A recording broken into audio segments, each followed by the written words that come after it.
Good evening. Hi, everybody. I'm glad you're here. Welcome to Building All Children's Behavior in the Home Workshop. We're so happy to have you. Before I introduce our presenter for the evening, I'd like to take just a few moments to tell you a little bit about Building All Children. We're a nonprofit organization that helps every child reach their full potential. We believe every child needs developmental resources and every family needs support. That's why here at Building All Children, everybody qualifies, regardless of your child's level of development, regardless of your financial situation. We assess children and provide parents the information they need to get their child the help that they need. We connect families with appropriate resources such as therapists, counselors, physicians, academic placement advisors, and tutors. We get to provide workshops like this one, support groups, and even more. We also empower families through knowledge and support. We provide mothers mentorship through small groups. We build community through playgroups and our very own tiny town. We'd love to invite you to visit buildingallchildren.org to learn more and have you become a part of the BAC community.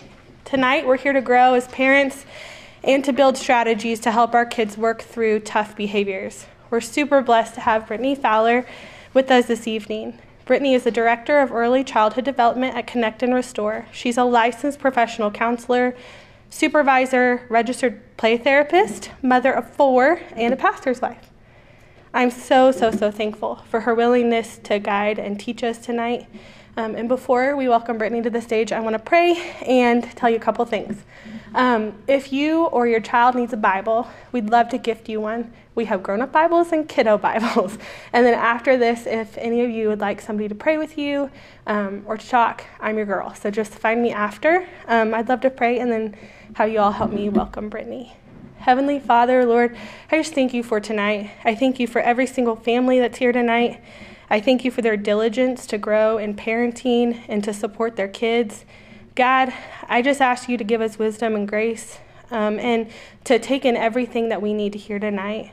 Let everything we say and do here tonight bring glory and honor to you alone. In Jesus' name we pray, amen. Would you please help me welcome Brittany?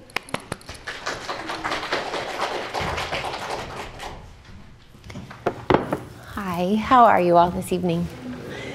Awesome. Well, hey, when I do engagements like this, I really enjoy having a conversation. And so I might look at you and I might ask questions, and I genuinely do enjoy your feedback. So please know that that actually makes the experience of especially the content we're going to cover tonight. And so just heads up on that. A couple things I wanted to kind of just prepare you for.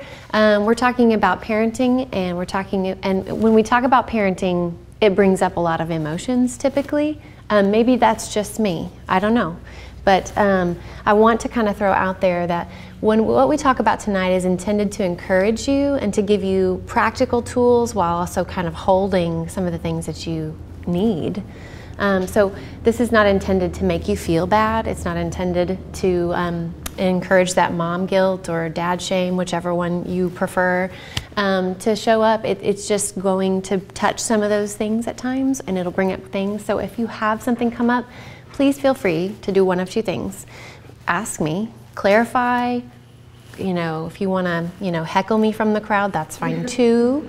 I don't mind. I really don't. When my little friends at work do that, when they push back and they tell me no or whatever, I find that to be really helpful actually, because it tells me something about what they need.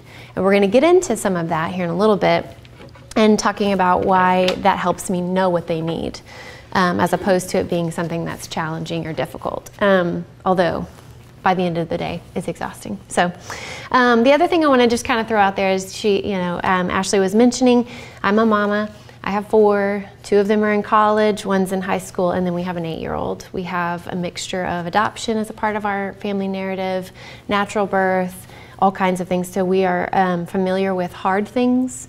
And so both in my professional world and in my personal world, trauma and hard things is just part of it. And so I just want to share that to say I'm not coming from a place of everything is kind of rainbows and sunshine, because I think that can come across sometimes, especially some of the strategies you're going to hear could come across initially like I'm saying, just enjoy it. We know that's not easy to do. So I just want to kind of touch on those before we get started. One of the things that I want to especially land on before we kick off is there is a lot, so as I mentioned, a lot of the emotions coming up. A lot of times what the two big ones are blame and shame. Either we're blaming ourselves or blaming our child, or we're feeling immense amounts of shame or some awesome mixture of all of it. And so I want to just offer that up as like, hey, me too. Like when I'm saying these things to you, I have not arrived as a parent. I have some things after my name that make you think maybe that I've figured it out. Listen, this is a much harder deal in my own home with my own children, and then learning to navigate, many adults that think they're adults. All of that stuff shows up for me too. So I just want to kind of just address that and kind of invite you to just lean into it instead of pull back. One of the reasons why is this. Blame and shame are actually places where we can't learn. So your brain struggles to take note of and learn. It sounds like we've got somebody maybe trying to get in. No, you're good, you're good. But yeah, I want to say, if you feel those things coming up, it's normal. Kind of befriend it, give it a seat next to you, and let yourself know we're gonna sort through it. But I want to make sure that we think of it from the standpoint of I want to remain a learner, and so I'm just coming to that space like that. All right, so it sounds like we might be having another hello. You're just fine. Come on in. We were just talking about blame and shame. It's great. No worries, no worries. All right, so just to kind of get us kicked off, here's where we're headed. I want to talk about behavior because that's why you're here. So I just want to this is my first little invitation into the conversation. When you think of behavior, what is it? How somebody acts. Okay, how somebody acts. Mm-hmm. So it's something you can observe. Yeah. Yeah? Okay. A way to communicate. Say that again. A way to communicate. Oh, yes. If I had a gold star, you'd have it. Yeah. What do we believe about behavior?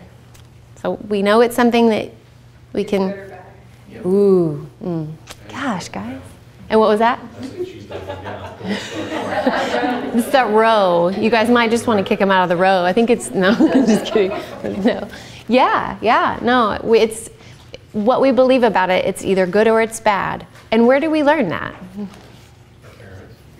Hey, you get one too? What, influences? Yeah. Can I ask a follow-up on that? What kinds of influences are coming to your mind? It could be school, parents, work, family, church. Yeah. Oh, that's so good. Yep. What was that last one? TV. Oh, yeah. Social media. I was going to follow up with that. You read my brain. It's a scary place to be careful.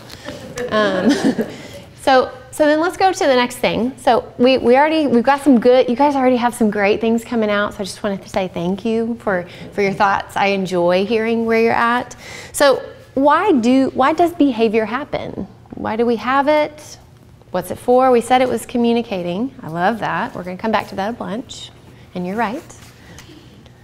So what are your thoughts on why it happens? Yeah. I think it could be an overflow of our emotions. Yeah. Yeah. Well said. It becomes a conversation of what behavior is, like true, because behavior could just be a natural state of what happens. Like my behavior right now is good, but it also is just the way we behave. And so then it's like, what does that look like, and what does it mean to have a behavior? And because we will talk to our kids often and be like, you're having a behavior right now, like you're having a behavior issue, or we will talk as parents about, she had an issue today and that was a behavior issue, but we don't talk about the positive behavior. Yeah. And so like she was really good today. Yeah. And all of those things. So it's, what does behavior really mean in the sense, because we will talk about like we're here for maybe negative behavior.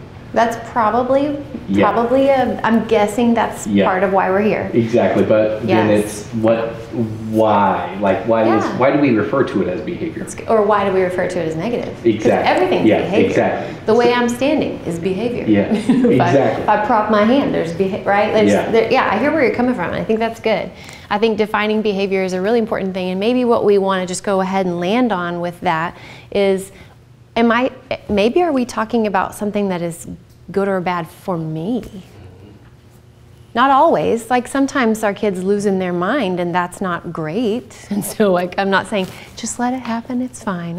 That's not what I'm here to tell you. But to your point, you know, I forgot to, I'm supposed to remind or to say out loud the question or the response. If I forget to do that, or just in ahead of time, if you might speak up when you speak, if I forget. This could be a thing that we tag team on.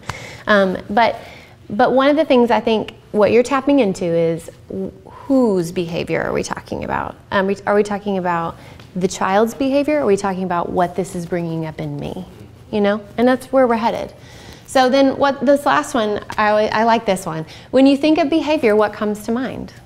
That's kind of where we're headed, right? What comes to mind?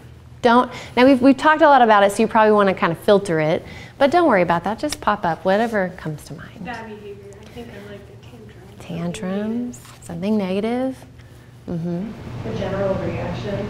It doesn't always have to be negative. I mean, they can always take it a different way. Yeah. So general reaction. When you're thinking of that, does something specific kind of come to mind? Not to put you on the spot. No, it's fine. My daughter's kind of awkward, so she doesn't really understand certain situations. Sure. So like it could be a sad moment and she would start laughing. Sure. So that would be, you know, kind of a negative behavior, but it's, you know, she just would know better. Right. No, that's helpful. That's really helpful. So something that catches us off guard, kind of like, ooh, how are and maybe even along that, with that, what are other people thinking about me / my child, but mainly me? Is that just me? No? Okay, all right, sweet. All right, because of what my child is doing, right? So, okay, any other thoughts before we move on? These are great. I love it already. You guys are awesome. Kendra told me and Ashley told me you guys would be pretty chatty, so I'm excited about that.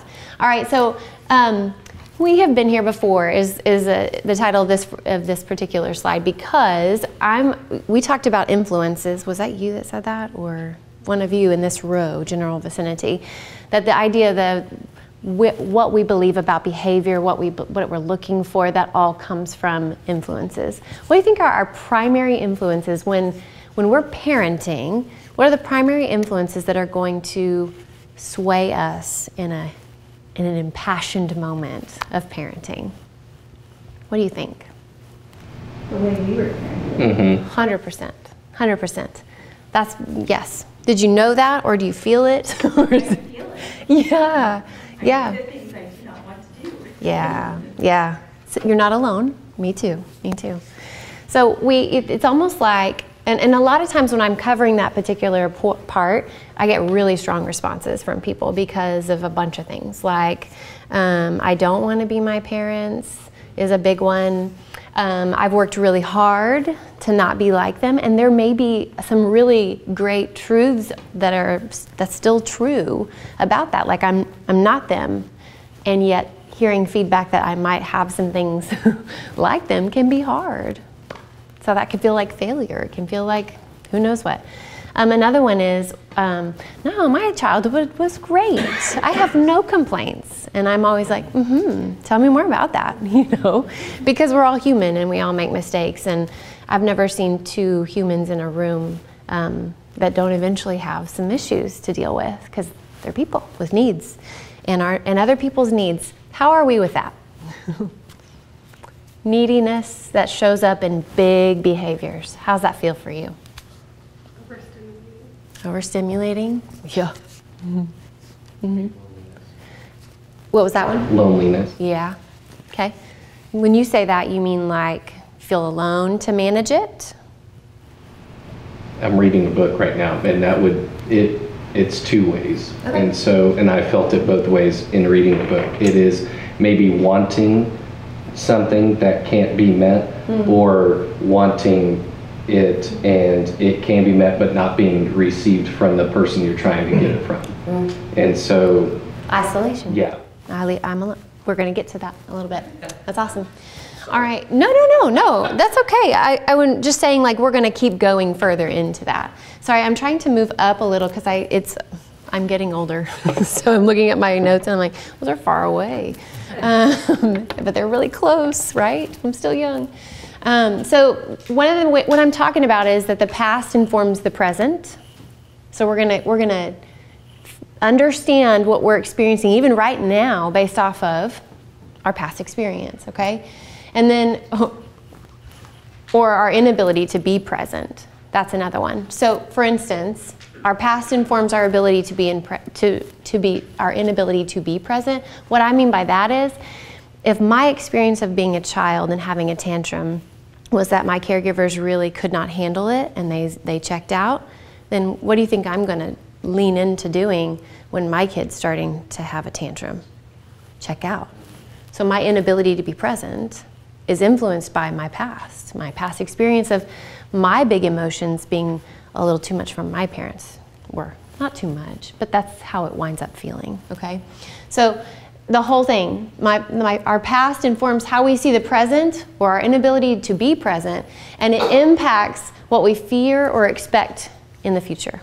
So like the couple of things here that I really like to tap into is something called an internal working model. It's really, you don't need to remember that, but think of it like a blueprint. When you go to have a home built, or I don't know, that's really the only one I've got, so we're just gonna go with that. When you go to have a home built, they have to have a blueprint for how they're going to build the home and where everything's gonna go. Your internal working model is the exact same thing as a blueprint, but for relationships. And where do you think it comes from? Where do you think our internal working model is built? In childhood, in our experience of being parented, okay? And so what I expect from people in relationships, it comes from that experience, from that influence, okay? So I like to look at like your least favorite foods, the beliefs that, yes, I heard a laugh, somebody felt that. I hear green bean casserole. To this day, my husband gives me a hard time because I will not try it again because I have a vivid memory of green bean casserole that got cold and it wigged me out, and I tasted it, and I will never again touch green bean casserole. So this time of year, he grieves that I will not try it. But I have a strong belief around that. Why? Because I was told I had to eat it all. So my children don't have to eat it. But it's informing how I expect that to go, but all my kids love it. How about that for funny? Okay, so they've been given the opportunity and they've run with it. I'm so proud. But like least favorite foods, favorite foods, sometimes even foods have like a memory attached to it. Anybody like have those? Like you went to a place and the sunset was real pretty and you were with that person, and so the food was awesome even if it probably wasn't that, it's just mediocre. Beliefs that we hold, places you love and those you do not. Those are all associated with experience, okay? So do you guys have any examples that come to mind? Just off the top of your head? If you don't, that's fine. Okay, all right, we're gonna keep moving, but in general, does it kind of make sense that this idea of parenting pulls up our childhood history? That feels like it jives and it doesn't feel too threatening at this point. Is that fair? We're okay with that? Okay. If not, just nod and smile. No, I'm just kidding. I'm just kidding. I'm just kidding. All right. So here's what I'm here to talk to you about. I would like to propose a shift. So we've already kind of, the cat's out of the bag. Behavior, what we're really wanting to try to shift your mind to is that behavior is actually communication. It might be poor communication, but it's communication. And so when we are communicating, whether effectively or ineffectively, what are we trying to do ultimately? Trying to be understood, right? I need to tell you something and I don't maybe have the words for it. So now apparently your children are here, so I'm gesturing here. But I need to tell you something and I don't have the words for it because my developmental age is such that I can't. I don't know the words. I'm super emotional right now, and which means I'm in a part of my brain where I really can't access the words I do know. And so I'm going to lose my mind instead because I need something and I don't know how to tell you that. So have you been there before? Okay, awesome. So not awesome, sorry. I'm glad that you understand where I'm coming from. Not awesome, right? Yeah. All right, so what if we could shift behavior from being threatening and overwhelming or even challenging to letting it, like for us to hear the story or let it tell us the story. So that's my posit for the night, is that we would begin to kind of slow ourselves down, and we'll get into that in a minute. Hopefully I'll keep us timely, to kind of hear what's really going on. And so we're going to get into some of the reasons why it doesn't always come out so clearly. But I think in general, have you ever been just having a really large emotional response to something and your behavior communicated something completely different than what you were trying to say? Like my favorite one is I call it the church fine.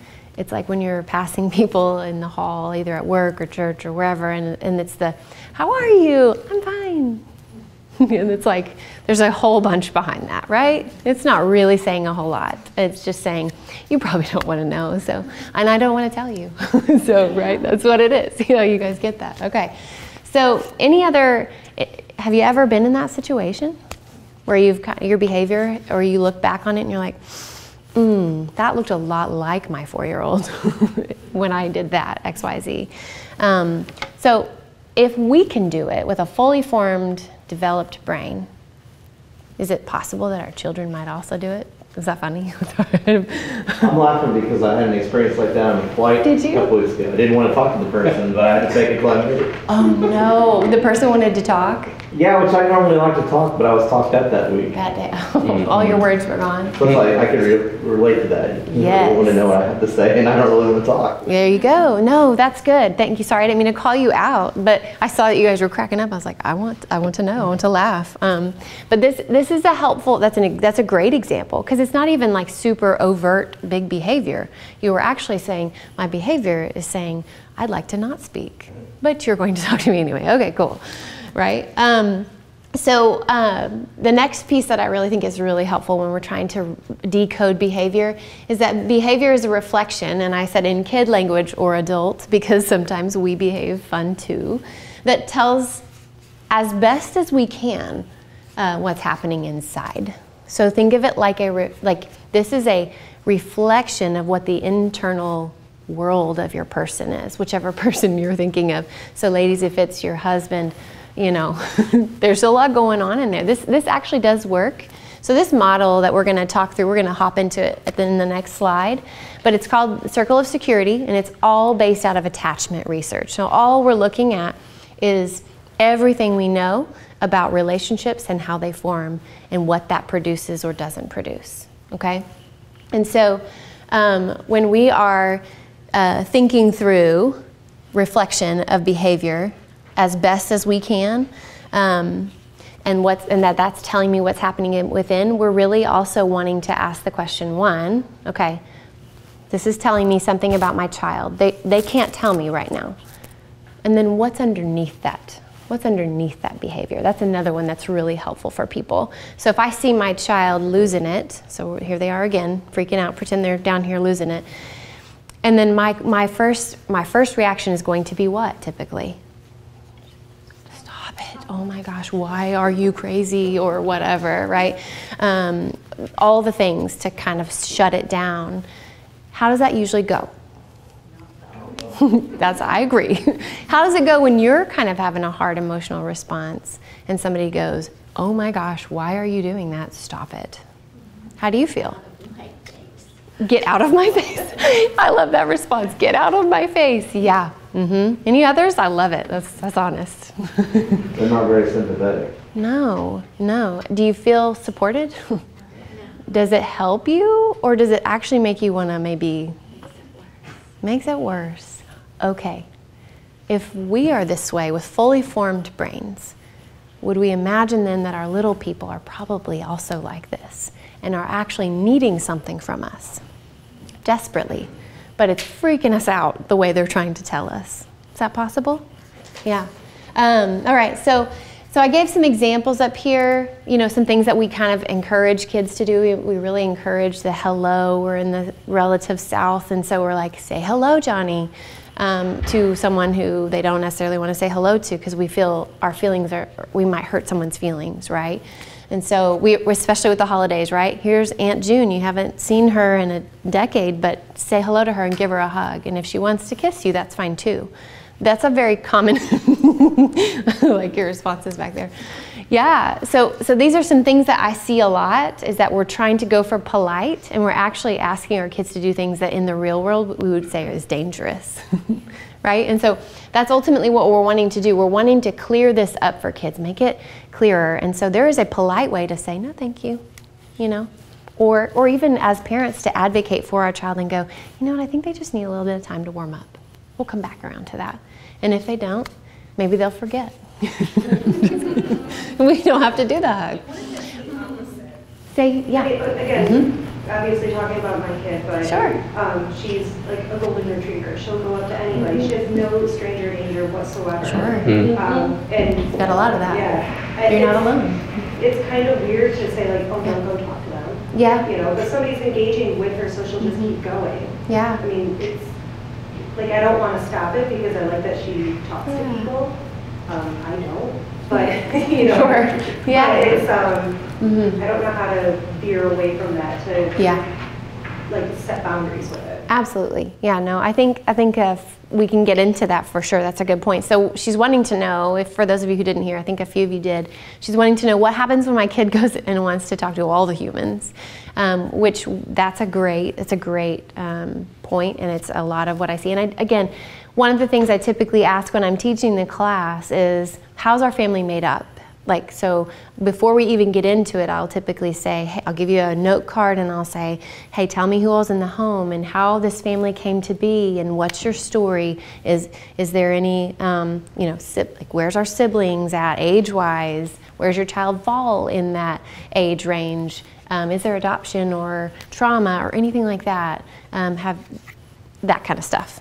So to answer your question is more complex than just to say, actually, here's all you do, right? But I think in general, to answer the question, I think an important way to start with that would be like, you love everyone, and reflect it.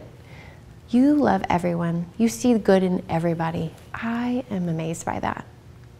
I wish everyone was as kind as you, but people are not.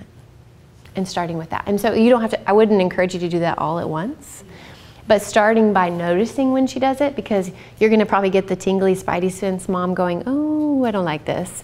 Know that you probably need to go, all right, take a breath. There are things you love about it, and I see that. And so acknowledge that with her. Tell her that you love that part of her, and from her when she does it too. So sweet. I mean, it's just the world through a 4-year-old's eyes. So Yes. etc. Yeah, absolutely. And it sounds like she's been well protected, so she has no reason to fear. So yeah, we can talk through some more strategies for that too. But yeah, that inhibition is something that we do want. We want to teach them, and I don't love this language, but it's part of what the curriculum talks about. So in general, we want them to learn to fear danger, right? I don't want to create anxious children who are fearing everything. That's not what I'm saying. But I want them to fear what is dangerous and be okay with what is good. Right? Like, I want them to be able to differentiate that, and that's what the circle of security teaches. So we're going to keep going. Apparently my computer thought I was talking to it. This is the basic view of the circle. You have something similar. It's not the exact same thing. The one that you have actually has an extra set of hands around it, so missing these, but I wanted this one to be up here because we're going to cover this little section later. But in general, all I want you to notice is that we have 2 main jobs. And the first one is to support their exploration. So it is a very important part of childhood that children are supported to explore where it is safe. Okay? And then there are needs on the top. Okay? Watch over me, delight in me, help me and enjoy with me. You have all of that. But we're not going to get into the nuances of all that because that's for the class. And then the bottom half of the circle, so this is attachment. So this is how relationships are formed, this is how the brain is built, Everything in your child's brain is built off of attachment. Everything. Why? Because it is the first thing that they have, you. Or it might not be. Like you might be a parent to a child who's had previous parents and previous losses. I don't know your story. We could talk about the nuances and differences of that, but a child first learns about their world when they cry and whether or not they are soothed. That's how they learn. That is the very start. So when they go out to explore, they need support for exploration, and here's the 4 needs there. And then when they are coming back into us, our job is to welcome their coming. You do not have to love how they're coming into you to welcome their coming. What I mean by that is we don't have to go, hi, every time they come in. Like some of the time they're coming in, we're like, please don't come in, actually, right? But welcoming their coming says, I'm here, and I'm praying while you're coming, but I'm here, but the bottom needs are there: protect, comfort, delight, and organize. And those are all things that are needed from our children. I think in general, when we're talking about negative behavior, you're talking about a child coming in on the bottom of the circle and needing welcoming, needing to know that you are available to organize their feelings. Most of the big behavior you're seeing, if that's what you're here for, is because they're needing organization, or sometimes because they are afraid and needing comfort. And we, as a society, are really uncomfortable sometimes with children being tender. Oftentimes what I find in that scenario is that we didn't have tenderness extended to us. And so a child needing affection can feel like, get out of here. That's a every day of my job, every day of the week in my job, I run into this. Those are the big ones, okay? So, not to say that the other ones aren't important. If you'll notice, delight in me is on the top and the bottom of the circle because children need to be delighted in when they go out and when they come in. Why do you think that is? It is the most important piece. It really is. To be delighted in, because who I am is delightful to you. Whether I'm leaving you or I'm coming back, you love me. What does that teach a child? Who you are. I like that person. Not necessarily all the way you do it, but who you are. I like that person, So that's where delight in me is a key piece of the puzzle. And then down here in this corner, which you can't even read, it's going to come up in a larger section later, but we're going to talk in some ways about how does that really play out practically. Any questions so far? We will have time at the end for questions, I promise, but I just want to make sure is everybody feeling like it's making sense so far? You guys are great. If not, it's also great too. Questions are great. All right, so I thought this would be a funny little caption here, the common challenges to reading, because one of the great things that Building All Children does is work with kids on reading skills and all of the things. And when I talk about reading, I'm talking about reading your child. What are the common challenges to reading your child? So what gets in the way of seeing behavior as communication? Any thoughts on that? Our schedules or priorities. Yeah. Our time. Yeah.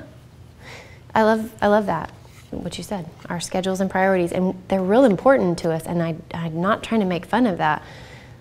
And I find myself sometimes in my head, which is again a scary place, going, why are our schedules so vitally important to us? So much so that we will sometimes miss reading a need that could probably be actually solved in just a couple minutes, maybe even less, truly. I see it often, because we have to go now.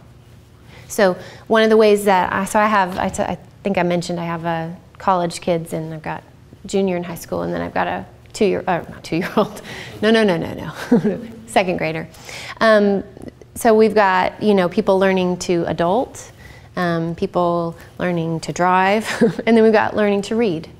And when I was thinking back, as I was thinking about our time together today, I was thinking, what are some ways that Charlotte, our youngest, struggles with her reading? Because she's really good at it, but sometimes she stumbles over things, and these are the things that came to mind. A lot of times she's in a hurry. She is the youngest of 4. Do you know what she has spent all of her life doing? Trying to be like those big people. They were her world. She have so many pictures of her going, man, you're great. Because she wanted to be like them. And she was like, cool, you run, I want to run, you know. So before, yeah, she was ready to get out of everything fast. She's often filling in the blanks. So she'll hear a part of a word or even a part of a sentence and like read something that's not even there. And I'm like, whoa, that's not, okay.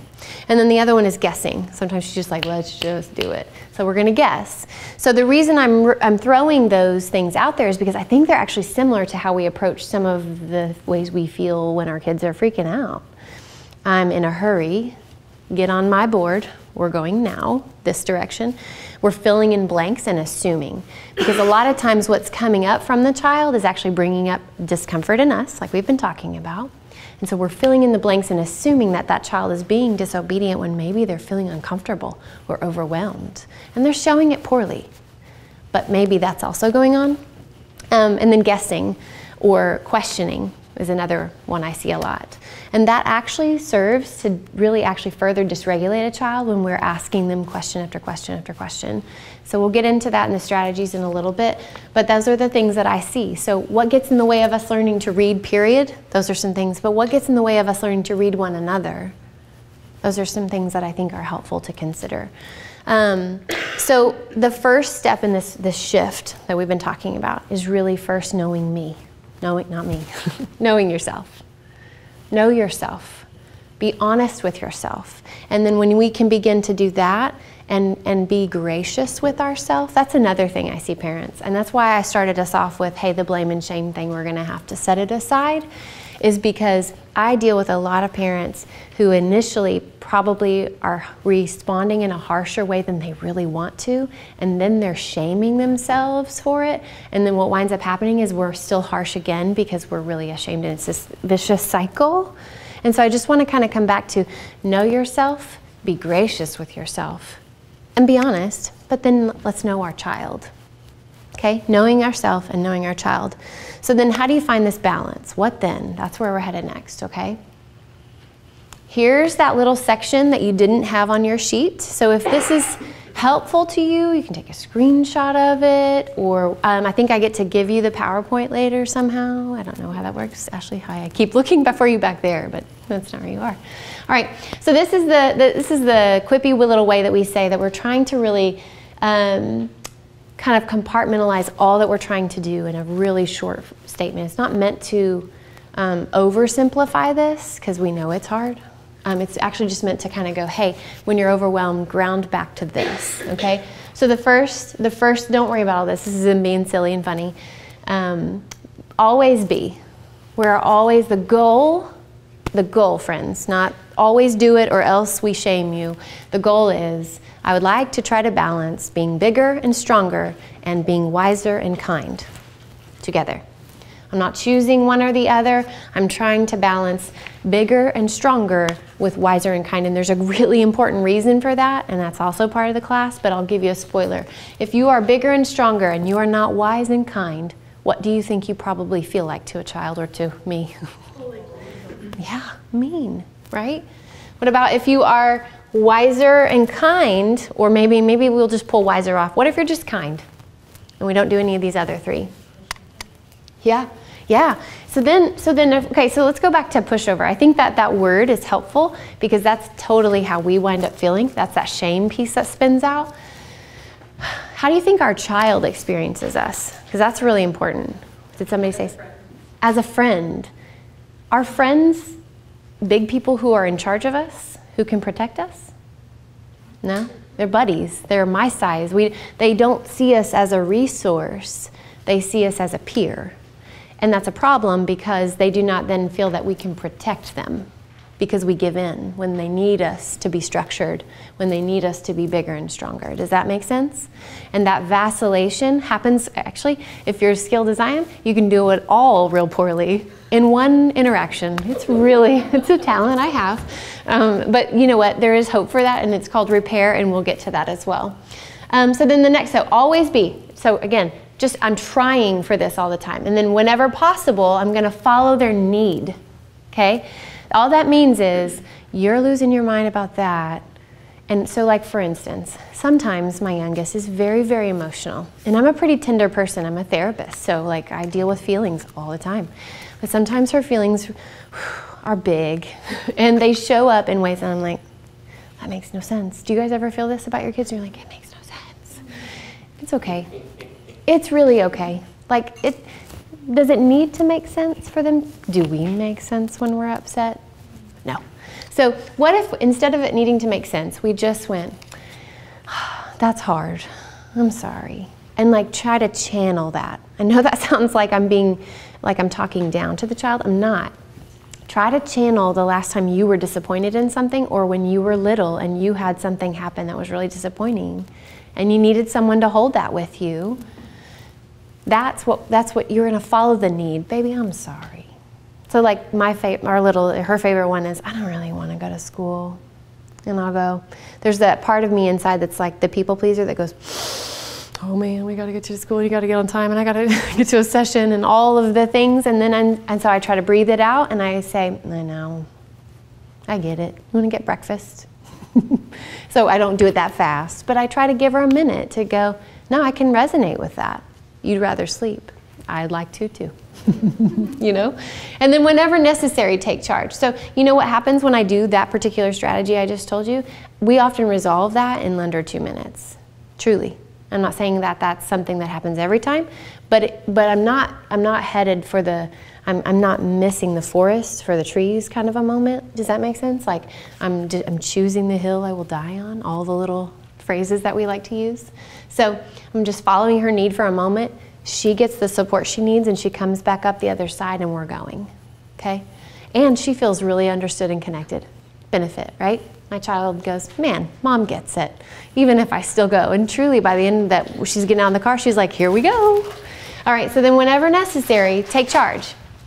I wanna emphasize this because I think a lot of the positive parenting movements that are out there right now are really like, what do they want? How are they feeling? How are they feeling? That kind of thing. And I'm not saying that there's not importance in some of those pieces. What I am saying is when we lead like that, we go back to that weak piece. And our children do not experience safety and structure from their parent. Does that make sense? So take charge. It has to happen, and it has to happen often, actually. So I'm not saying let them run your house. That's not it. So sometimes people will go through this class and they'll be like at the end of it going, and it's usually someone who needed hugs. Truthfully, I mean that with no, not trying to be unkind. But they'll come to the end of it and go, all I heard you say was they can kind of do whatever they want. And I was like, oh man, we got work, you know? So I want to come back around to that. What we're ultimately trying to do with this, when we say supporting security, what I'm actually trying to say is, yes, they feel safe with you, or excuse me, do they feel physically unsafe with you? No. But when it comes to emotions, we are trying to support their sense of security in that you are going to be with them in and through every emotion that they experience. You don't have to fix it. It's actually your presence and your ability to kind of sit in that space with them for a little while that actually is what they really, really, really need, okay? Any thoughts before I move on? Okay. So we came here to talk about behavior. And so what I'm wanting to really drive home, friends, is that behavior is communication of a need, and it's communicated poorly, so it comes out in ways that are really uncomfortable for us, and we have to both regulate ourselves by first knowing ourselves and what's coming up, and then knowing our child to be able to respond. And now here's some strategies that I thought would be helpful to kind of get us back on the tracks. So just first, that reflect and set realistic goals, baby steps, right? Sorry, if you guys need to take a shot. I didn't want to be in your shot there. But first, the first thing you have to do is take a breath. And guess what's so hard to do? We're always in a hurry. So what are we not doing often? We're not taking the breaths. But how many of you tell your child to breathe when they're freaking out, right? Have you first breathe? It's the whole airplane, right? Put the mask on. If you're traveling with a child, first put yours on and then, but there's some really great truth in that for like if we are going to be calm, even when they're losing it, do you know what they experience in that moment? I'm not too much. Anybody ever struggle with that feeling? I'm too much, I'm not enough. Our child, when we remain calm while they're losing it, okay, I can have these emotions. That's okay. It's not the end of the world. And mom or dad's not going anywhere, which guess what? Is actually all they really need. Not all the time, every situation, but a large majority of situations that I deal with on a day-to-day basis are that kids just need permission to feel and have somebody to bear witness with them. And that's usually you, because you're their people. Okay? So I said this earlier, removing questions, excess words, and blaming language, good and bad. We kind of hit on that already, so we'll keep going. Giving 2 choices. These 2 choices, guess what? They're your choices. You get to pick them. Okay? So they're not like, hey, sweetie, what do you want?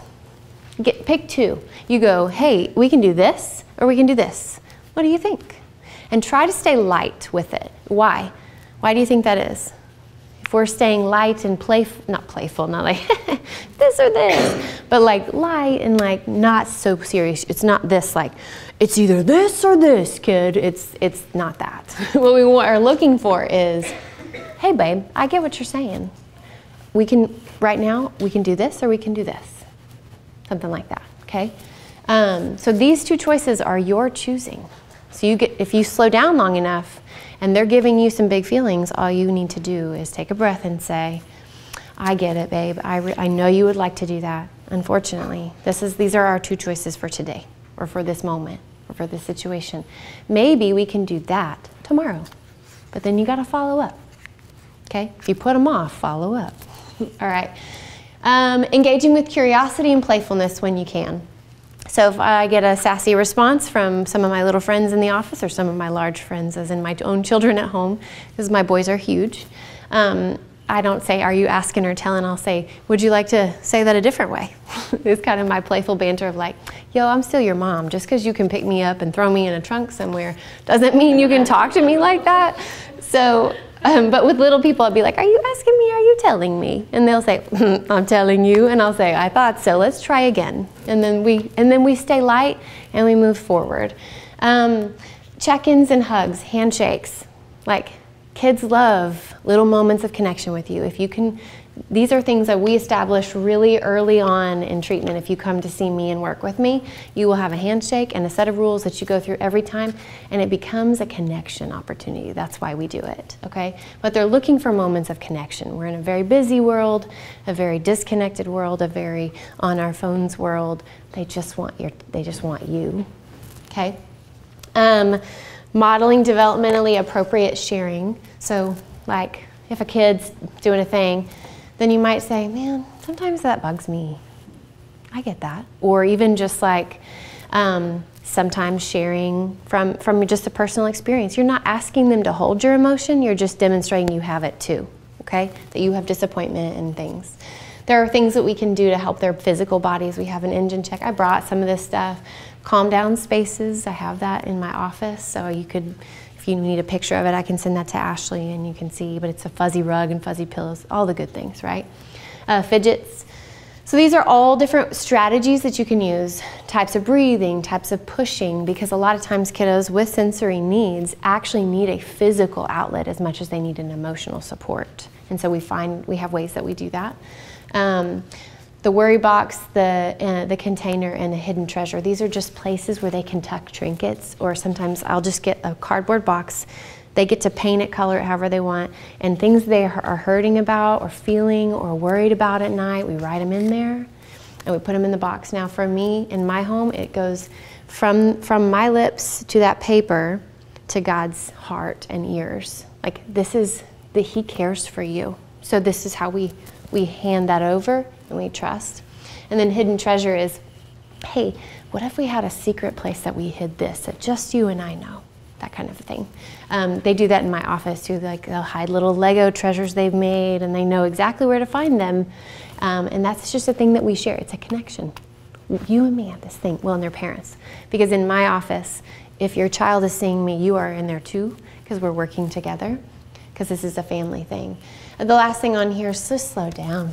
Yourself and them, slow down, just for a breath. And sometimes saying no is a part of that, just throwing that out there. So what if trust is the bigger issue? So this is one of your other sheets, because there's a lot of tiny words and I knew you would not be able to read that. I believe it's the last one, I don't know. This one? Okay, so if you've had enough of these misencounters that you're coming to a behavior seminar then likely there's potential for there to be some mistrust in the relationship at this point. So when you try these things, they're going to be like, yeah, right. You know, they almost call your bluff, which actually tends to make parents more mad. And it's this whole thing. This happens all the time. So what I would encourage you is to expect there to be some pushback initially, because they're going to be like, are you for real? You know? But if there's a deeper issue of trust, then we're looking at repair. And this sheet that you have gives you detailed information of what it looks like to repair. So the first step is really just acknowledging the need for it, and then acknowledging that, right, like there's some things that need to happen within each set. So if we're both upset, we need some breaths and calming down. When I'm calm enough and my child is still upset, here's the way that we work with that. And then when I'm calm enough and my child is calm enough, and this is how we kind of come to that. I don't feel like that's something that we're going to run into the details of that just based on time, but you have a copy of it, and if you have questions, I will be here. All right, so resources. I brought a bunch, so they're back here if you are interested in looking at them. But these are resources that I use all the time, because a lot of this, think of your child as a very small box, okay? And that box is going to be we're trying to ship a television, and like I'm talking like one of these size, you know, the smallest you can buy at the post office, and we're trying to ship a television and a bunch of clothing and all the things. That doesn't fit in there. Your child's emotions are exactly like that. We're shoving these large things into these tiny containers, and kids in the droves are struggling so much because they can't control and deal with these things. They need helpers. That's us. And so I want to empower you as parents to know that your child's big emotions are actually communication. They are not a threat to you. We can work with how to navigate those things, and then children learn that they don't have to contain their emotions on their own, that they have helpers. And with that alone, we have seen, we actually have a team that's in Bixby Public Schools, and they're using some of these strategies, and we've seen behavior issues decrease by 70% in a semester, okay? That's not a brag, that is just like, this is the stuff we're doing. Children just need us to be present, connect, and to help contain some of that. And all I mean by contain is not get punched on by your kid, but like, let them be sad. Let them be angry at you even. Let them be angry though, but let them be angry at you. And by doing that, we're saying every feeling's okay. How you do it, that's different, but every feeling has a space. Does that make sense? I think we all kind of need that. So some of these books dig into that. These are books. I teach a Circle of Security class once a quarter at least through Connect and Restore. We've had to move it to a bigger location because it's bigger need. We have a music therapist. Kids respond well to music. There's a lot of books that like I said, have over here. And then here's some resources that are adult-minded, parenting from the inside out and things of that nature. All of this work, if you read some of these things and you feel like they're at war with each other, then we're missing something, because all of this actually kind of works in tandem with Circle of Security. So I want to offer that if there's confusion or whatever, please reach out and let us help you navigate this. Behavior is messy, and it can be really overwhelming in the moment, but when we find the balance, bigger, stronger, wiser kind, that can begin to really shift some things in the home. So it took way longer for me to go through all of that than I meant to. Do you have questions, thoughts, feedback, anything at all? Because yeah. A specific question? Yeah, okay. Of course. So my kiddo really likes stuff, and he fixates on buying things and getting things and all that. Like a fixation. And if he doesn't, then meltdown ensues, and it's like it's stuck in his brain. So I have no problem telling him no, that it's not happening right now. We're not doing that. Would you just let him melt and be in that moment? That's a good question. So you're wondering, when they're losing it, do I just let them do it? Yeah, just that, be in the moment with them. So I usually have a video I show in the class that shows this little girl, and the short story is that her parents went through a really hectic couple of weeks. I think it was like 2 or 3, and they were really emotionally not present for her. And she's like a toddler, like still has a diaper, tiny. And they video this interaction where she just unleashes what it's felt like for her to have emotionally absent parents. You may have seen it. It's been around.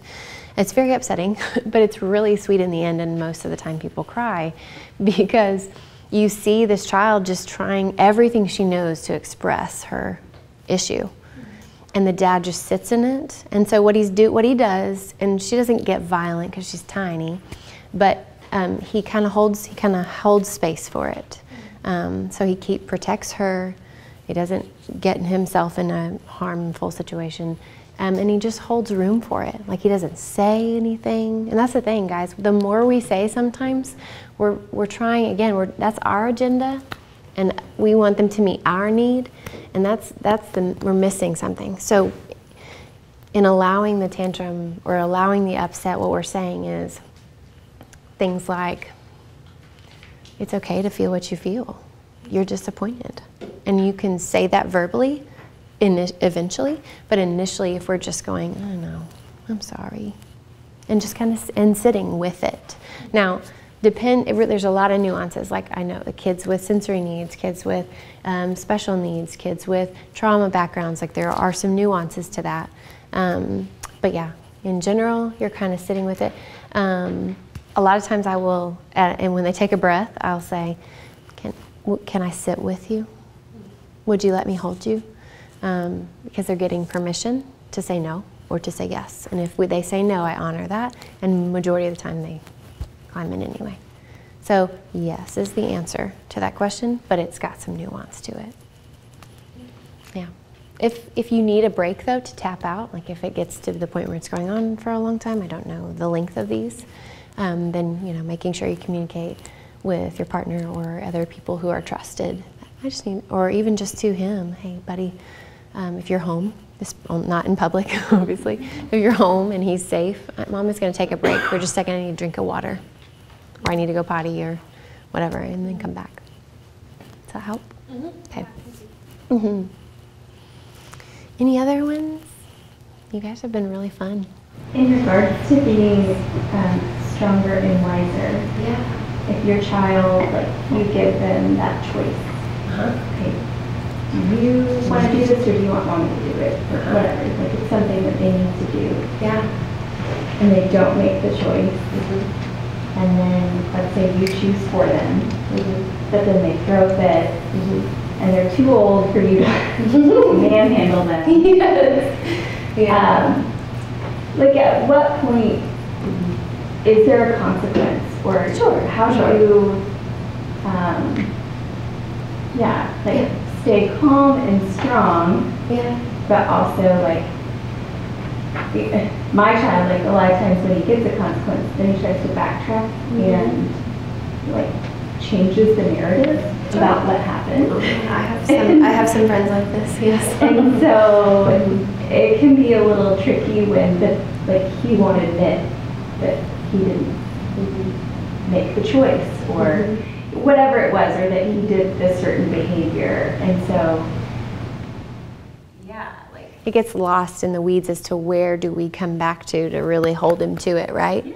So I think that's where, I think the simplest answer, so your question is in general, what if they want a way around the two choices? Whether it be always wanting to compromise, or not wanting to take your two choices, or not taking your two choices and then having a consequence, and then going, no wait, I want to do the choices. So I would say initially when you're starting to do this kind of work, my encouragement to you would be, oh, so you're asking me for a redo? And that's what I use all the time is, so what I hear you saying is, you would like a redo. You would like to try this again. And I will say, and if they say yes, I'll say, okay, I'd like for you to ask me, Mom, can I please have another try or a redo? And then when they do, they get the opportunity to repair. And then I will say, I love it when we can be on the same page. Like I want to reward and encourage that. So the idea is that we want to give our children a body-based memory of doing it well, and that we acknowledge that. So a lot of the time, when it's going back to our conversation about behavior, we're really only talking about the behavior that's not our favorite. We're not really going, man, you worked at that until you figured it out. I am amazed at you. And so sometimes being able to give them that redo is really a way that their body learns, I'm kind of awesome, you know, and they no longer need as much control, because sometimes control is about, I can do stuff. Let me show you that I know stuff, or they feel themselves as an equal. So sometimes, and this is not directed to you, this is just in general, but sometimes when our kids' big emotions have spooked us out in the past, that can sometimes mean that on certain levels we kind of go, it's not worth fighting now, so I'm going to kind of give in just a little. And then what will happen is that then they feel equal to us. They feel they are able to make that decision better than we are. And so as we grow in our confidence and our ability to kind of hold the bigger, stronger, wiser, and kind balance, they do better. But it can be messy at first, because we're undoing things. And your children have learned a way to get what they need, or what they feel they need, from you this way. And so we're unlearning. So I hope that answered your question. A redo is a place to start. If there are more behaviors beyond that, because I see that too, there are more things we would want to discuss. But does that answer the immediate question? So if they ask for that redo, you wouldn't still have a consequence for them not listening or not doing it the first time? So if they ask for the redo and they do it well and they comply and then yeah, we're moving on. So when we talk through some of this, one of the big keys is trying to keep so there's so much to this, but we're trying to keep our nervous systems in a middle zone. And the more we ramp that up, I think we're fighting a different battle than we really are needing to fight in this moment. We're fighting a historical battle from our childhood, not so much the situation in the moment. Because there is a strong belief around punishment and things like, and I'm not saying because you said consequence, you didn't say punishment. There's a strong belief around holding kids to it and making them responsible. And you know what, listen, if you had time to go through the class with me, to everyone, not trying to single you out again, then we would talk about how this model actually builds responsibility, because it builds autonomy in a child that's appropriate versus behavior that is less than desirable. So children, going back to, this is the foundation of all learning. And so when we're going in reverse to try to course correct on some things, it gets messier first. So if you feel the mess, please know it can be harder at first. Sometimes though, I've actually seen kids kind of, you can almost watch their bodies relax and the anxiety levels come down because they've been trying to hold what they're not equipped to hold. Does that make sense? Can I ask a follow-up to you are speaking to part of what we have on the daily? Yeah. Today we had our child and she's sitting there and I gave her an option of me or you. And it was just you go up and do it or I will go up, but you get to choose if you go up or I get to choose if you go up. But if I feel as though that this didn't happen today, she actually went up and she did it. We're like, oh, we did it happen, yeah, great. But she's 4, okay. Yes. I had to follow up 2 before, but now it kind of carried. I'm like, when and if, when we give them choices, yeah. Does it become appropriate to maybe have a consequence? If you don't, I feel like we grew up in an age of, you don't do this, then this is the consequence. Yeah. So when I don't remember it being consequence, it was punishment. Oh yeah. I don't know about you guys. It was, if you don't do this, you're going to get a, you know what. So the word. Yeah. The S word that everybody knows. But when is it, maybe in your professional opinion, is it appropriate to maybe, I felt like this morning went great. So preface, sure. I gave her 2 choices and it was me and her. Like, you do this, or me. But it is more traditional, I think. It is, you don't do this, you get this. And if she doesn't do it, then the consequence. Then so when I felt like this morning, that's what you're saying to her? Yes. Like, I feel like this morning was great. Like, it normally wouldn't have been. Like, if you don't go up, then I will go up. It's like this or else, right? Yeah, you don't go up, then you know what's going to happen. So can I pause you right there? Yeah. You hit on an important dynamic, because what you're saying are they're really two different things. One is a choice that gives them the sense of power and control, and their little bodies and minds love it. They love it. They're like, yeah. I mean, okay, so I say that, and like we just talked about, they're like, listen, I got another option for you, and it's not either of those, and I won't do it, and those things get addressed. But what we're really after behind the two choices is giving them appropriate control, appropriate autonomy. And then, so then the other option, you do this or else, is not really, it's not a choice. So and that's where I was like, if we give them the two, because I felt so good this morning. I don't know if you felt that good. I felt great. I'm like, hey, she actually did it. Sure. And like took a choice. Yeah. But then if we said, if she continued to have like a negative reaction to the choices, and then we offered like, would you like a redo? And we were in that process. Sure. When do you feel like it's appropriate to then switch to, then if you don't, then?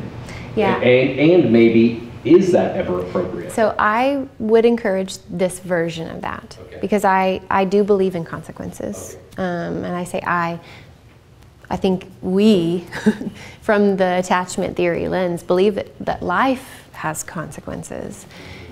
It's not even so much that you're going to get it and I'm giving it to you. It's that, so like the one that I use a lot, both in my office and at home, is, yeah, that does stink. I wish, and that what I will say is, I wish I could change that for you. But that's kind of the choice you made. And I say that from a place of true attempt. I'm doing it right now. It doesn't feel very real, but it's like true empathy. Like, I get it, babe. Like, that's terrible. Or, yeah, your account's empty. I really hate that all your door dashing has finally caught up with you. And you will have to eat at home, where the food will be cooked for you and the dishes will be washed for you. That's tough. Like, you see the sarcasm, but. So is it maybe the change of, like, consequence is maybe the change of our words? It's like, oh yeah, like, you can want that, or that was your choice and you chose not to, and I hate that you now don't get to do that, or we don't have time for. It's not this, you better or else. It's a, oh, bummer. Now we don't get to do blah, blah, blah. It's like you're missing out too. It's like we are sharing this burden together versus you versus me. You know, and it becomes, this is the whole concept behind attachment theory, is that we are not made to do this alone. Not a one of us. We are connected creatures. That's how we are shaped, formed, and in our best self. And so the concept of always handling something alone or always handling something with help, neither one of those is healthy. It's not a bigger, stronger, wiser kind, right? We see this a lot. I think there's a big movement towards, my feelings are the only thing that's true. I don't love it. So there's that. And then there's also the old way that I was raised with of, like, you do it or else. You know, so let me frame it like this. I don't want my children to fear me. I don't want that. I want them to see me as a resource forever until I am not here. And so fear says, do it or else, right? That's fear-based parenting. I want my child to want to come to me. I want them also, so this is for me, but like, I want them to see the essence of our Creator in their mama and their daddy, and they don't want to come to a father figure who is mean and punishing, right? So I want to be ready to welcome their coming. You know, you guys have that on your thing, right? This. And I want them to feel like these are ready for them. The other side of that is, you know, I do believe that the natural consequence of behavior plays out on its own. So like for instance, if we're going to have this moment, I really wanted to do that with you, and we can try again tomorrow, but we just don't have time now. And we can grieve that. Like, I think the appropriate dance is to shift out of the frustration into, that's hard, and I'm sorry, and you're disappointed.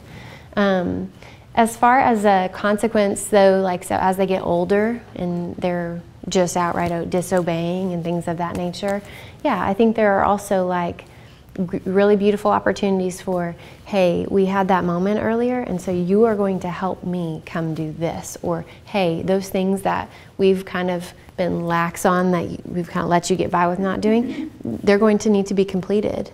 And then you're going to have a period of time, one that they know about that's really manageable and developmentally appropriate, where you don't get to do the extra things, because like as my kids have gotten older, some of those behaviors are really unsafe, right? And so we're not gonna go to that. And so like I'm thinking even on into middle school, high school. So you have a 4-year-old. This is different.